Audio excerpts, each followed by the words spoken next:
All right, if our panelists and Debbie and Liz can unmute themselves and go ahead and turn your video on, we are going to get started. I am going to stop sharing our intro slide and turn it over to Liz from Commerce Lexington to get started.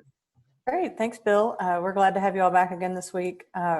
Again, our 4 o'clock focus is now every 2 weeks, in case you're still wondering about that, why we're not there every week for you.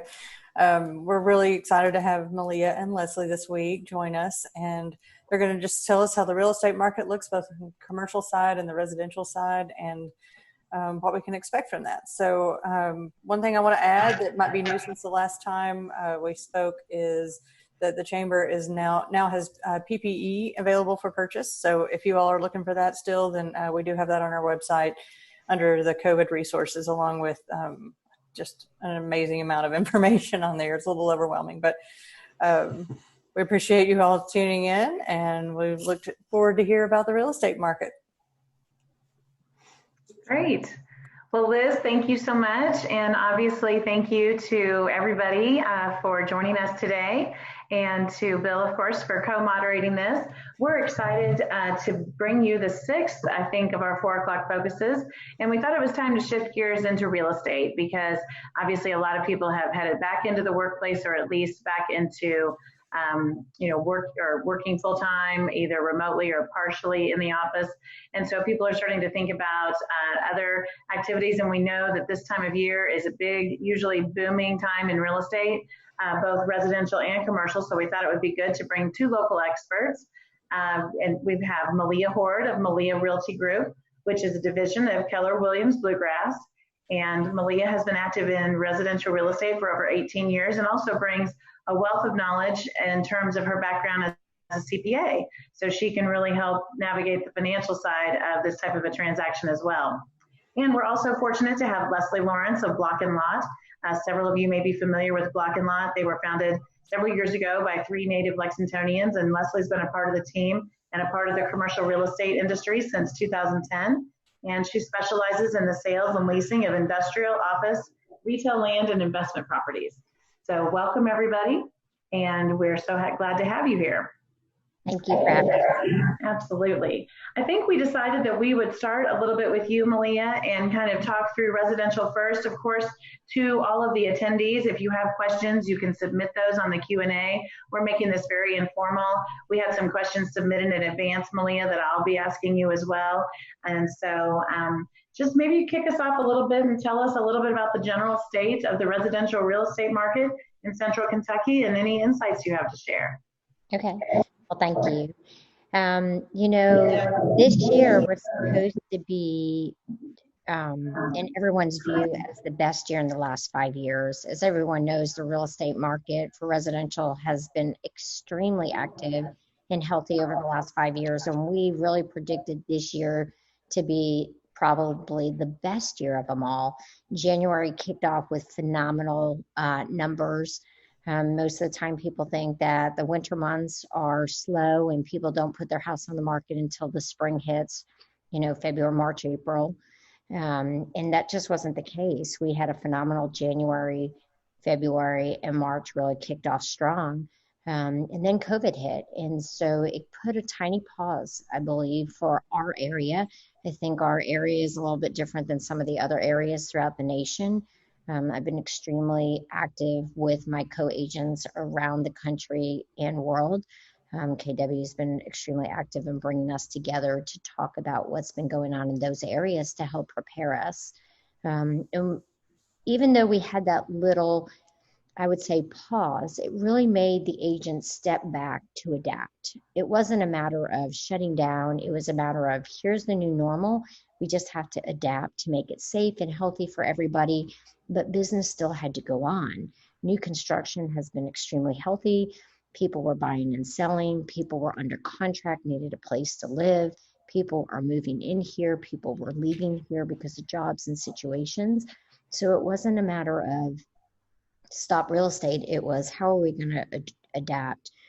We saw a slight dip when the numbers were reported at the end of April for the end of March, that the showings and the listings at the back half of March had kind of dipped down compared to what prior years was. But when we looked at April, it was phenomenal. March has been phenomenal. June has been phenomenal. And we're seeing that as quick as the houses are getting on the market, they're getting off the market as well. So the only issue that we're really having at this point is the inventory. The inventory is much less than it has been in the prior years. I think part of that has been because of the COVID pandemic, where people are just a little cautious of, do we put our house on the market? Do we not put our house on the market? We're seeing some buyers say, should I buy now? Should I not buy now? We're seeing a lot of first-time home buyers where they actually, when they do come out to us to go get a house, they're just surprised that the houses are going as quickly as they are, because they thought because of COVID that they had all the time in the world to shop and that the houses would be there, you know, the next day or the day after, and they're selling as soon as they hit the market.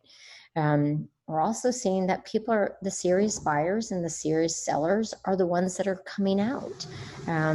We still have the buyers and sellers that are kind of testing the market, whether this is the right time to do it. But what we're seeing is that people are ready to buy and sell, and they're doing it quickly. They're making quicker decisions. They're asking better questions. They're being better prepared. And they're ready to pull the trigger on the transaction, where before they had to be coaxed a little bit. Sure.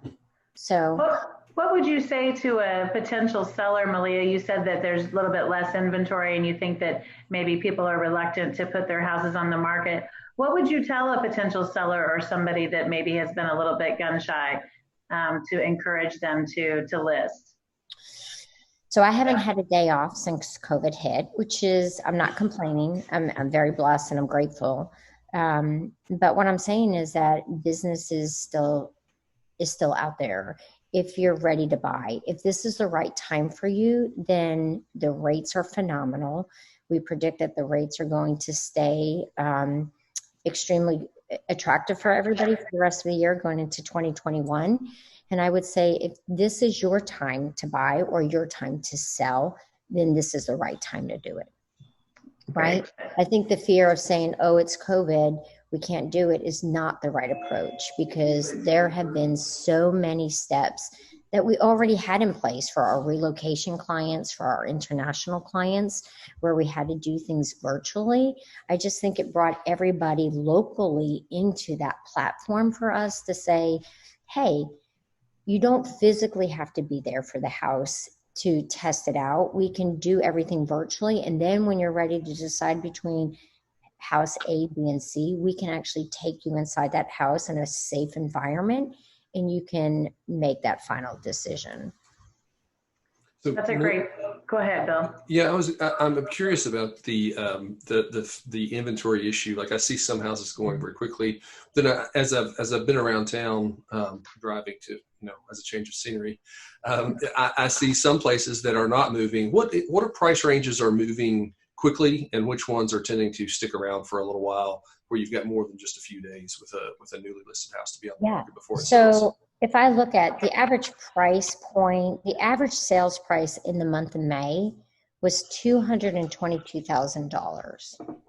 The average new home being sold right now is $447,000. So if you're planning to buy a new home in Fayette County, you're probably looking at $447,000 for a 2,500 square foot home, right? And that's going in just a few days, or is that one that sticks around longer than 30? Well, with new build, when you're doing a new build, you're looking at a 6 to 8 month process, right? And quite honestly, in Fayette County, you have the Home Place, which is out on Polo Club. You have Blackford Parkway area. You have Summerfield to choose from. And then besides that, you're really going out to Versailles, Nicholsville, Georgetown, and Richmond. Okay. I mean, right now, Georgetown is the fastest growing area in central Kentucky, right? All Homes is starting to go out to Versailles and break that open with developments, because in Fayette County, it's just not there. If you're looking for a resale, which is someone's already lived it there, anything under $250,000, I'm telling people, it literally is falling off the shelf and getting picked up. In the month of April, we had 3,000 homes that hit the market, and 3,000 homes that were on the market. 1,500 new homes were listed, and 800 went under contract of those 1,500. So you have to be prepared. I'm telling our buyer clients, you have to be prepared. You have to have your pre-approval. You have to be set with your lender. You have to have all your ducks in a row if you're ready to buy. If you're ready to sell, get your house on the market. But when you get your house on the market, if you want that, the buyers are looking for something that's move-in ready, right? They don't want people in their homes. They're being cautious. They're, taking those precautionary safe measures. And so they don't want to have to worry about contractors coming in and out of their home after they've bought it. So it's falling on the seller. Okay. Just as a quick logistical item, if anyone who's an attendee today has a question, at the bottom of your Zoom screen, you'll see a Q&A option. And if you have any questions for either Melia or Lesli, feel free to ask a question there, and I'll moderate that. Debbie, I know you've got one more question, and then I want to get into the actual transaction process. And then Lesli, when we talk about the transaction process, I don't know the difference, or if there is one between the residential and commercial right now. Would that be a better question as we wrap up towards the end, since both of you could chime in on what those closing processes are like? Sure. Okay. All right. So Debbie, go ahead, and I'll be quiet for a minute. Sure. Well, no, one more question for Melia, and then we'll shift gears, Lesli, over to you, and then we can kind of go back and forth. But so Melia, tell us a little bit, because I know you've spoken about the fact that you've been taking kind of some COVID measures for home showings and all of that. Tell us a little bit about what some of those look like. And I know you said maybe homeowners are a little bit shy to show their home, but what steps have you been taking to make sure that things are really safe for people to enter? Oh, absolutely. So, like I said before, international relocation clients, we do this all the time. We do presentations, we do buyer consults, we do listing consults through a Zoom process. We always have, because we always had that physical distance between us. And you see webinars happening all the time where people would do consults and buyer preparation, or are you interested in a new home, pop on a Zoom call or Facebook Live. Well, now that's just become kind of the standard. So we're using the technology that we have. I'm really grateful Keller Williams has always promoted the technology, and it's really been a blessing for us to do that. And, we've helped other agents across. What's been really amazing is agents across all brands have really teamed together to help each other. And there's been such kindness and camaraderie that's been throughout this with contractors and appraisers and lenders. I mean, it's just been wonderful to work in this industry during this time. So we do a lot of virtual Zoom calls, presentations. We do conference calls through Zoom calls with all of our lenders, our home inspectors. We go into the home and we actually do open houses virtually. So the first 2 months, what we were doing is going in, just the agent, and doing an open house as a Facebook Live or a Zoom call, and letting people call in and chat in and say, oh, can you go into the kitchen again? Can you go into the bathroom again? Can you show me the inside this cabinet? Or what does the crawl space look like? And we were physically going in there with our laptops and showing it so that they felt like they were there. And a lot of those preliminary questions and concerns could be answered through that. We were doing a lot more video. The Matterport has become, the new normal. So people have been using that. We've used, several different videographers and several different photographers just to get their different eye on things, to do slideshows. Obviously email videos has become really popular as well. And then when we actually take those clients out, my sellers, we've always said, let's keep the kids out. Kids love to touch things, and that's always been a concern. We wipe down everything before they come in. We wipe down things when they leave. We have gloves, we have booties, we have sanitizers, we have Clorox wipes, we have face masks. We have little garbage cans by the door. We ask that it was 2 people and an agent that go into the house. Sometimes if the seller approved it, the agent would stand outside and let the buyers would go in the house. So we took all of those precautions. That's great. Well, I think that obviously I wanted to share that, have you share that, because I think that gives people a sense of comfort. Because Absolutely. I think there's probably still kind of one of the last holdouts. I think people have been going out and they've been shopping a little and they've been going to restaurants, but having people into their home has probably been one of the last things that people are willing to do. So it's great to have that feedback. Go ahead. Well, and it was funny because one of my sellers just, of a luxury listing just asked, should I be concerned about all of the people coming in? And I said, okay, so who have you been talking with over the last 24 hours? Because your house has been on the market 24 days.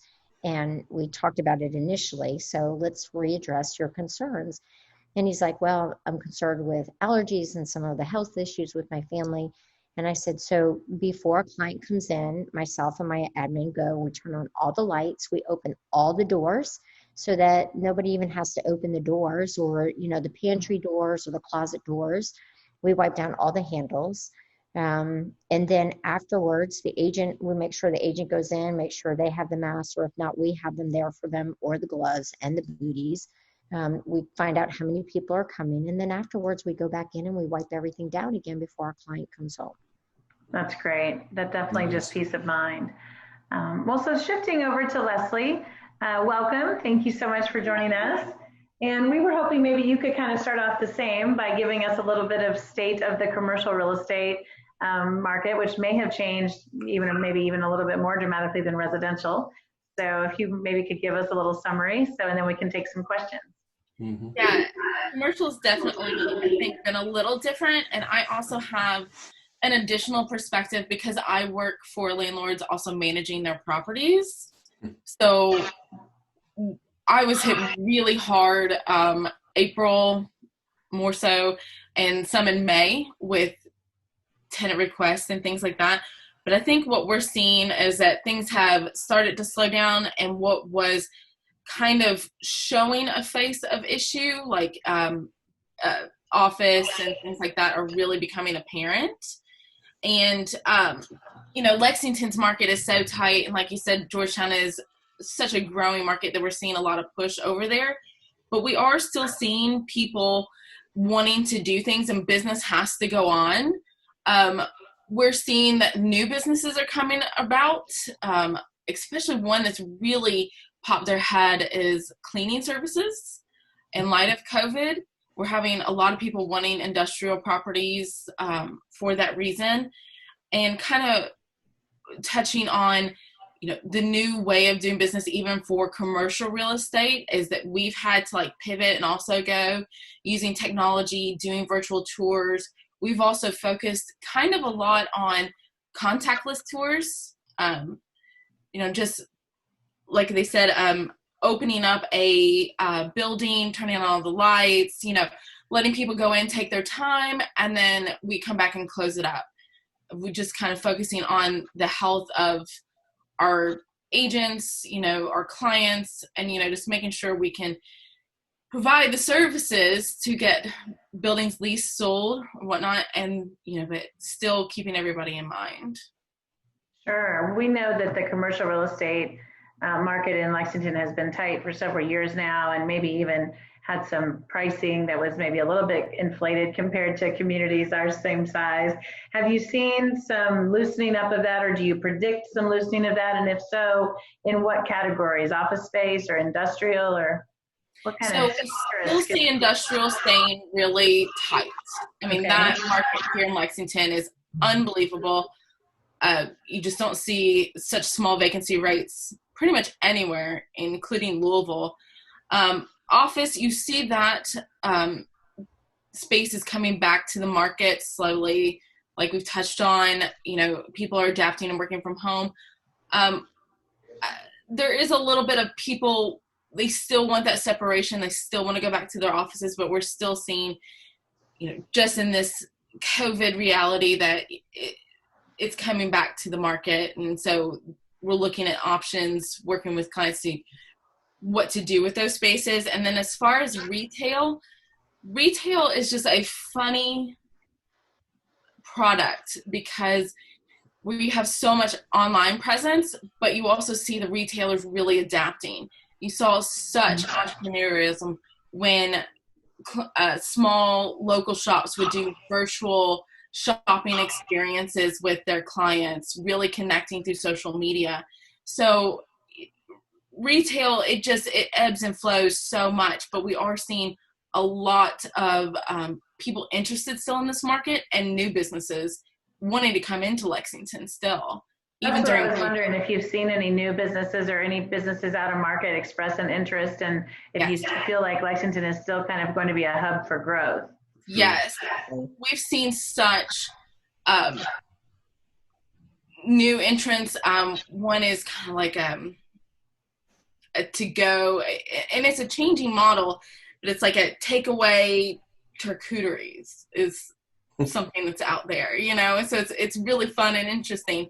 I know another use it's looking is kind of a drunken ice cream. You know, there's a lot of really fun, you know, new concepts that are actually looking in Lexington to this day. So, I mean, it's exciting and it's still there.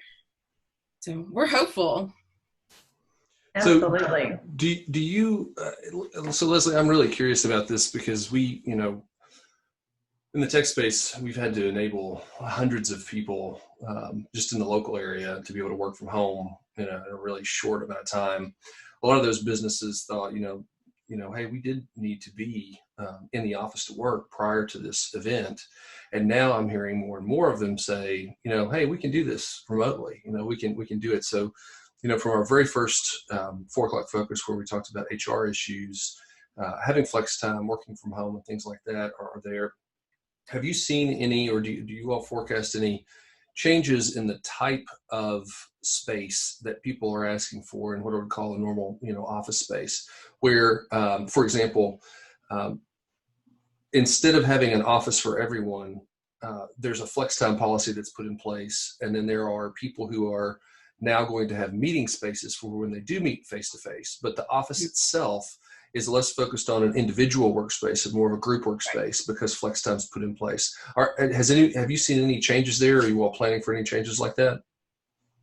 We've seen companies go to that model 100%.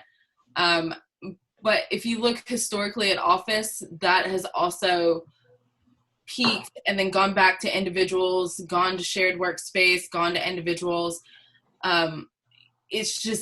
It's really focuses, or really important to what that company's goals are. Mm-hmm. And then because, you know, it's a lot of trial and error. You know, you may want to size down and have that community, and then you're like, oh, but we have a lot of confidentiality problems now. So then they have to shift back. So, you know, it's just trial and error, where even at Block and Lot, we went to a big community style environment. Mm-hmm. And then we actually went back to individuals, because mm-hmm. we deal with financial information, and so we needed the privacy. So yeah, I can see the need for privacy. What I've heard more people talk about is, in addition to an open work area, they're more almost like pods that you can go reserve, being the thing to do for those people who do have the flex time when they get together, and an individual workspace that's essentially just like you would block out a conference room. You're just blocking out an individual workspace. Have you seen anybody or any companies in the last couple of months change what they're requesting based on the fact that they now know workers, especially information workers, can work remotely and still be productive? I don't know if I've necessarily seen any changes. I mean, it's just it's so evolving, because we've only been doing this really for a short time and not an super extended amount of time. And we also are an economy that is moving slower. So we're not working on all cylinders. So I'd like to see how things maybe progress when everything's fully open, and how it works with everybody being so in their own homes and things like that, and not being able to communicate and deal with that. Yeah, that's a good point. We, even though it feels like it's been years. It really hasn't been years, and so that's correct. I should have thought of that. So that's a good point. Now, I am also curious on and I want to flip back to residential. Melia, are you all seeing people ask for larger homes now so that they can have a dedicated workspace? Yeah, it's been really interesting for us. I think it's been very interesting to watch. So when COVID hit, I have an assistant and we have a buyer's agent. We all work from home, and you really had to adapt. You had to communication.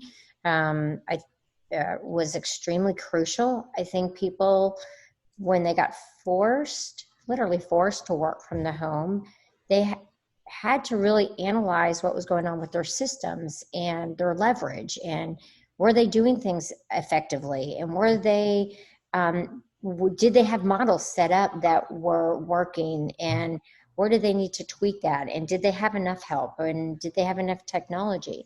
So you've seen a lot of the industries with technology and Zoom and all that have boomed, right? But you're also seeing that people are learning that they can work from home. I'm looking at the Keller Williams office where we have 220 agents. And there was a time that starting at the end of May, we started going back to the office because I have a private office there, and nobody was in the office, right? They would come in and out. Now our office is back opening, but I still don't see those people coming. And as agents, we can work from home, right? We can really work from anywhere as long as we have a laptop and a phone.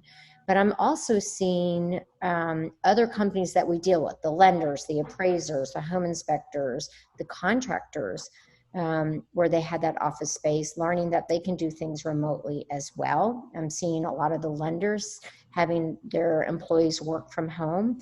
My major concern is that because people are working from home, they're doing more home projects, right? So getting contractors to come and do things is harder, right? Supplies aren't there. So supply and demand on the home improvement supplies is outrageous right now. To get a plumber, to get an electrician, to get a roofer, to get a contractor in can take anywhere from 2 weeks to 3 months. To get a window replaced is taking 3 to 5 weeks to get the part in. So those are issues that we're having with the home industry, where we can't get some of those inspection items done in time for the closing. So we're having a lot more open items or, post-closing open items.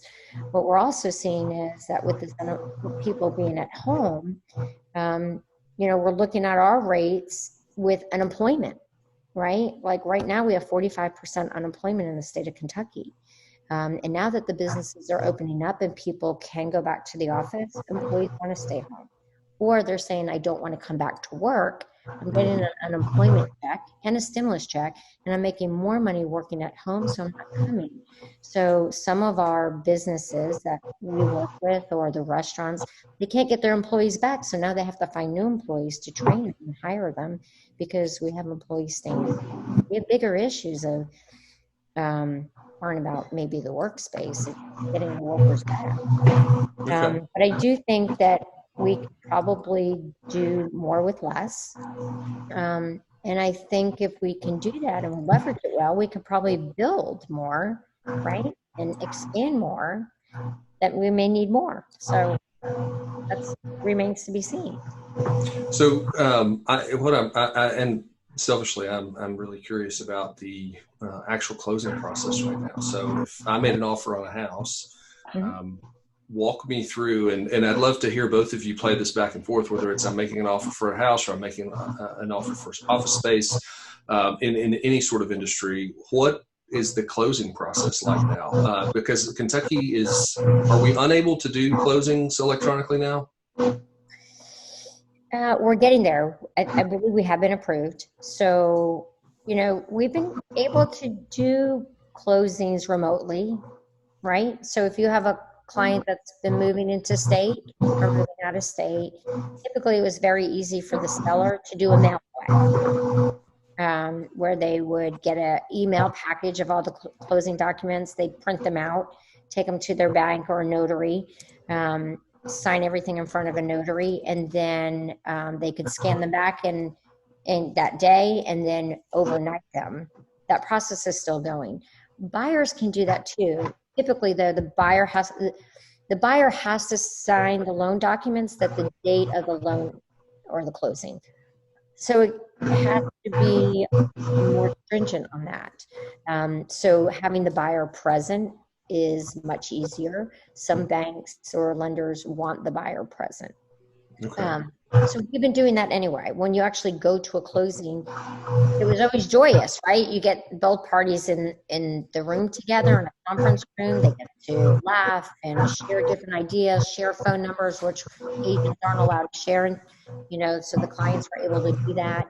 If there were issues about the inspection item that caused a little bit of an emotional turmoil between the parties and feeling like one got, the raw deal and the other one, didn't. It bridged that and made everybody happy and feel good about it. We're missing that.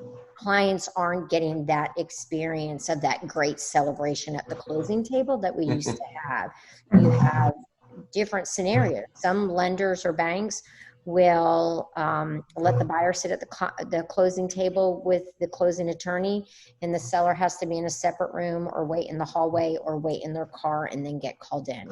You have some banks that only the buyer who's signing can be there, then they're excused, and then the seller is brought in and the agents have to stay outside in the car. You have some closing attorneys that it literally was the craziest thing is the buyer's in the first car, the seller's in the second car, and you have a closing attorney on the driver's side. He passed the clipboard, the husband signed it, passed it to the passenger seat with the wife. She signed it, and there was another,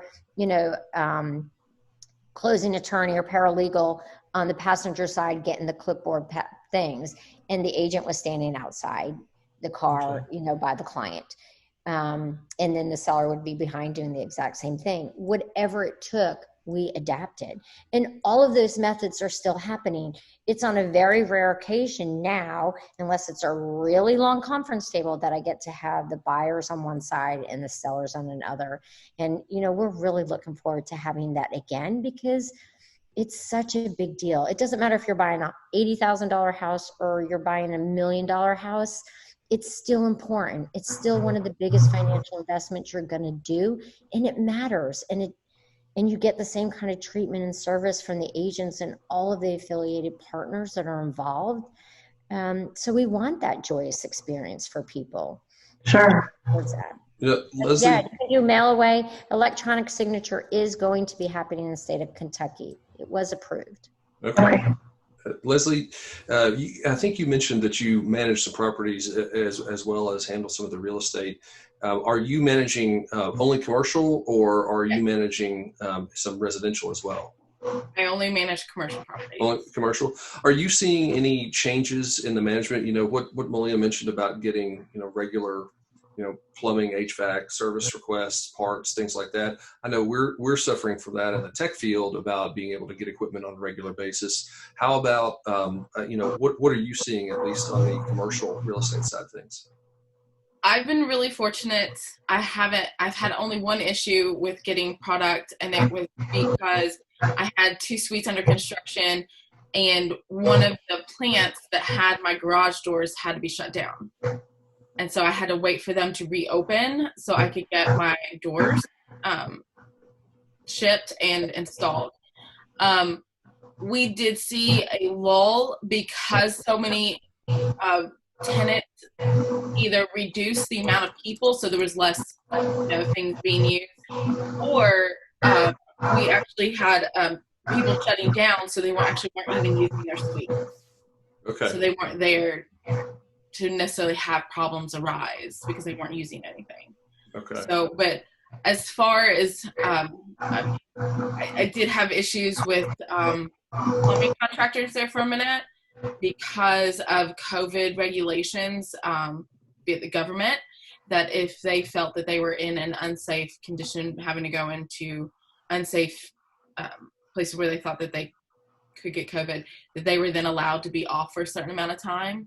So then I was having issues with actually getting people to sites. But as far as fixing products to do things, because my issue, I do construction and turn suites, but that's kind of slowed down. as far as like repairs and things like that, I've been fortunate. I mean, I did have a few little issues, but that was really early on in COVID. Okay. All right. And is the closing process similar as to what Melia described on the commercial side? Yeah, it's a little similar. Like we do like to sit down with our clients when they sign leases and, you know, congratulate them, or when they purchase a building or whatnot. You know, everybody's excited. It's a huge deal. Mm-hmm. But when it comes to leases, sometimes we do those nowadays a lot of just electronically. We've been doing that for a while, just because a lot of times parties are in different parts of the country. You know, scheduling is different. So we've been doing electronic signatures on leases, not necessarily purchases, but leases more so. Okay. Yeah, I think a year or two ago, I learned that Kentucky, that some national law had passed, or at least something was given up to the states to be able to decide what they could do. But it just amazed me that, you know, within less than 6 months, all 50 states somehow didn't have electronic purchasing approved, unless it was, you know, something like a lease. But a purchase, I mean, we all want it to be as easy as Amazon. I think one of the bigger issues we had, Bill, is that with the PVA, with, you know, the government offices closing, the PVA was closed for quite some time. And, you know, luckily in Fayette County, Scott County, Desmond County, we didn't have that much of an issue because everything's online. But, you know, when you had the sales of homes in the rural areas, you know, we closed on a luxury home over in Clay City. And, you know, they're not equipped with those PVA offices to have the information online, file the deeds online. So in some of the rural areas throughout Kentucky, there's been quite a bit of an adjustment in there. We've also, you know, encouraged our buyers to get owner's title insurance, because there is a little bit of a lag between the time it's closes to the time it actually gets recorded. And God forbid something happen, especially a new build with subcontractors that could file a lien against the property during that time frame. So it's just been very proactive to make sure that all of the options that people maybe weren't taking with that title insurance now are. Okay, that's a great point. We Debbie, we've got about 5 minutes left if we stick to the 4:45 time frame. I know you've got some other questions for the two, so I'll lean back and allow you to take over and then wrap us up.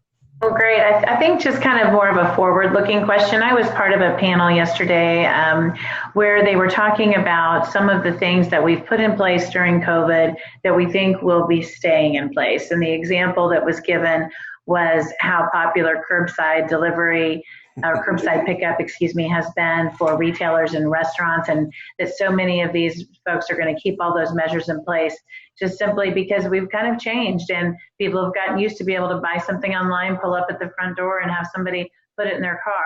So from your perspective, both of you, are there some measures that you've put in place that you really think have bettered the industry? Maybe it's the electronic closings in some fashion, but are there some measures you've put in place that you think you'll keep in place? Maybe a way that you're speaking to consumers or marketing, or something you think that will stick around that wasn't here before? I think the virtual presentations that we're doing have become more of the norm, which is really great. And I think people have become very comfortable with that. I also think the pre-approval process, I mean, that's a standard. I don't even take out a client unless they have a pre-approval or pre-qualification. And that's just a standard, but I think it's become now a standard for everybody, right? It's very easy for a buyer to call up and say, hey, let me go see this property. And great, let me go. Are you pre-approved? Yes, but not really dotting those I's and crossing those T's, or making sure it was in hand, or making sure that pre-approval was, within the last 6 weeks, right? Because with these verification of unemployment, we want to make sure that you really are approved. There's going to be no issues because of that sensitivity of people coming in and out of that home. So I think that's been really great. I think the sharing of ideas and using technology among the brands and your affiliated partners has been great. I got to say, the banks and the lenders have been phenomenal with dealing with and working hours and working remotely, and trying to be extremely proactive for the client. So I feel like our industry was already small and close, and it's just really, really strengthened our bonds. So I'm excited about that. Great. Lesli, what about you? Any measures you guys have put in place that you think will stay in place that will make business, conducting business a little smoother for you all? I think the virtual tours are definite. They're going to stay. It just helps connect to so many more people who have tough schedules, who aren't necessarily here, instead of waiting for schedules to mesh. I think that's going to happen. I think we're really going to look into evaluating our clients' needs and helping them navigate, where they can move. Is there flexibility within their leases because of the change in COVID? Just things of that. But I think commercial is pretty limbo when it comes to certain things, because we do have to work with clients from all different areas and locations. So I don't know exactly yet. We have electronic signatures on everything between commercial and residential. We've had that for quite some time, which makes it really easy to get a majority of the paperwork done. There's really, at this point, even before the approval to do electronic signatures on like the deed and stuff, we've been able to do everything electronic signatures except for a couple of forms, which is great. Realtors are notorious for adapting to the most advanced technology there is, because we work 24/7, it seems. So, we're always adapting and always changing and always looking for that newest thing that can get a deal done faster. So thank you very much. I'll speak on behalf of our industry. Keep using the tech. That's right. That's right. Well, and I do appreciate what you guys have shared too, from the standpoint of how quickly businesses evolved. And, obviously your industry is no exception. You've always been, as you said, really willing to take on some new and more efficient, models, and this is no exception. So we really do appreciate it. Bill, do you have anything else for Melia and Lesli before we wrap up? No, I again, like you said, I appreciate the time that you all have taken today, and for our guests as well. I will say that we'll get this video recorded and up in just a couple of hours. And then tomorrow, everyone who attended will get a link not only for that, but then after this is over, a little survey to fill out and let us know how we were doing. And then in just a couple of days, we'll announce who we are doing next as well. And again, as Liz said in the very beginning, it'll be not next Wednesday, but the Wednesday after. Great. If I can say anything, if you're looking to list your home and sell your home, please do. We are so short on inventory. As quick as we're getting it up there, it's selling. We're down significantly from last year, and some of that is because people were gun shy about the pandemic, but I think others were just kind of waiting. So if you are, the market is strong. The interest rates have never been better. So it's a great time for buyers. They can buy more house because, 7 years ago, the percentage was 6%, and now you're at 3.2. Right. 3.0, it's a moving target. So you can buy more house. And some of the banks are making a higher credit score, and people were worried about the forbearance. You're getting more of a leeway with that. Instead of having to pay it back in 3 months, you got 6 months. So everybody's working together. Buyers are ready to buy. They're ready to do it. We're still seeing the appreciation. We don't have a crystal ball of what the market's going to be next year or the year after. And are you going to make money if you buy it now? Will it appreciate? I always say this: you can't make more land. And we are seeing more and more people come to Fayette County. In the last 2 months, I've had clients from New York State, Boston, California, Alabama, Mississippi want to move here, Connecticut.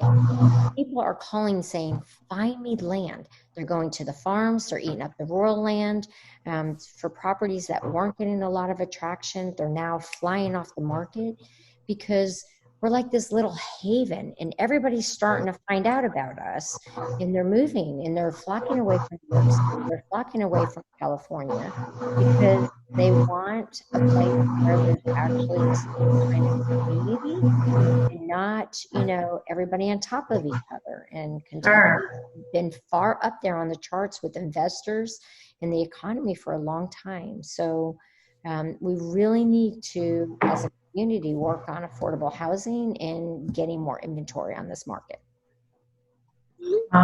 Great point, Melia. Another topic. That's right. Well, we appreciate you wrapping up with that. I think that's a really great point. And thank you, as Bill said, to the panelists and also to the attendees. And we'll be sending out information shortly as to July 1st topic. Please do fill out the survey that Bill sends out after this and let us know if there are any topics or panelists that you'd like to hear from. And this concludes this week's 4 o'clock focus. Thank you, everybody.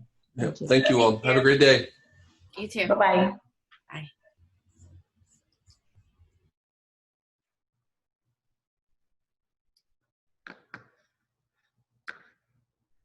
Am I done? Can I leave?